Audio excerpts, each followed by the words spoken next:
a very big week for ideological diversity. On the one hand, we've got Google firing an employee who dared to step outside of groupthink. And on the other, we've got the ACLU standing up for right-wing provocateurs. A widely circulated diversity memo written by a Google employee made waves on the internet. The 10-page assessment argued that it's biological differences between males and females that could explain the lack of women in engineering roles, not sexism. The employee was basically making the argument that hiring applicants based on gender and ethnic diversity would spell absolute doom for Google, that they should focus on hiring those with the most talent.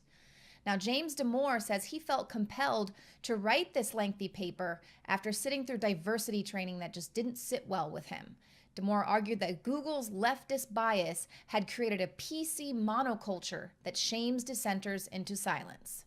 Damore was promptly fired for his thought crimes, proving his assessment was correct. Google has a diversity problem of the ideological kind.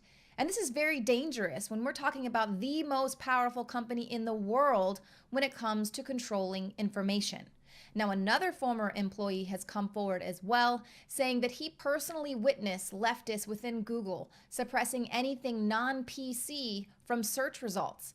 This former employee told Breitbart it's only a matter of time before Google begins to bias its search results against the Trump movement, Republicans, and right-leaning politicians. As we've documented, when it comes to YouTube, which is owned by Google, that time has already come. And unfortunately, those media outlets that are supposed to be the bastions of free speech aren't doing much better. Many reported on this Google manifesto, hoping you wouldn't actually read it for yourself. They just hoped you'd accept their take that it was a sexist rant, arguing women weren't biologically fit for tech. But there's another battle over the First Amendment brewing. Airbnb has actually quietly canceled the bookings and accounts of users that appear to be connected with the Unite the Right rally. This is an upcoming event in Virginia, and according to the group's Facebook page, the event seeks to unify the far-right wing and affirm the rights of Southerners and white people to organize for their interests. Now, it was apparently concerns from users that prompted Airbnb to revoke these accounts, citing their community commitment. Now, this is a commitment that requires users to accept people regardless of race, religion, national origin, and other identifiers. The idea being that this particular rally doesn't fit in with that commitment. But it's confusing because that's exactly why Airbnb canceled their reservations and accounts. It's just the most bizarre world of doublespeak that we're living in. Would they have done the same, canceling the accounts of a Black nationalist event or a Black Lives Matter rally? I don't think so. But this is just part of a growing trend of businesses discriminating against people with right-leaning political ideologies.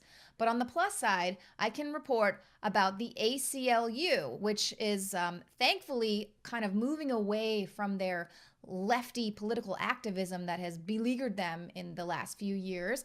But they are arguing not only in favor of this white nationalist rally, even though they might disagree with the overall message, but the ACLU has actually filed a lawsuit on behalf of none other than Milo Yiannopoulos. This is, of course, one of the nation's most infamous and most prominent right-wing provocateurs, Milo Yiannopoulos. Now, the group is suing the Washington, D.C. transit officials, saying they violated Yiannopoulos' First Amendment rights by removing advertisements for his new book.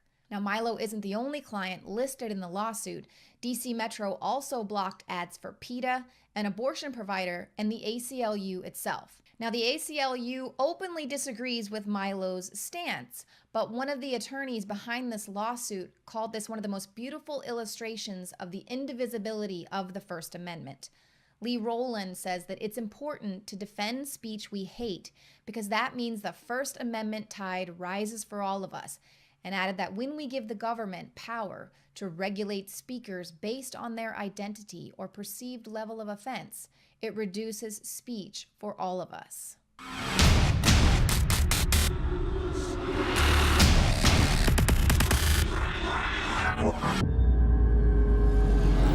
Of the 30-plus proprietary products that we've developed for InfoWarsLife.com, DNA Force is the flagship.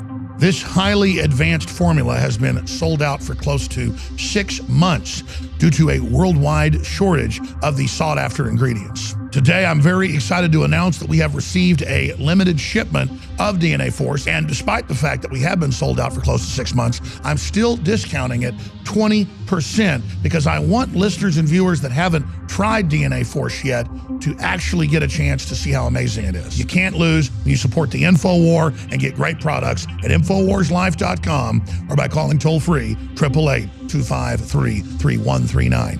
DNA Force is back in stock. You can get an additional 10% off when you sign up for auto ship, and you can cancel anytime. InfoWarsLife.com or 888-253-3139. And again, thank you for making the InfoWar possible. You are the InfoWar.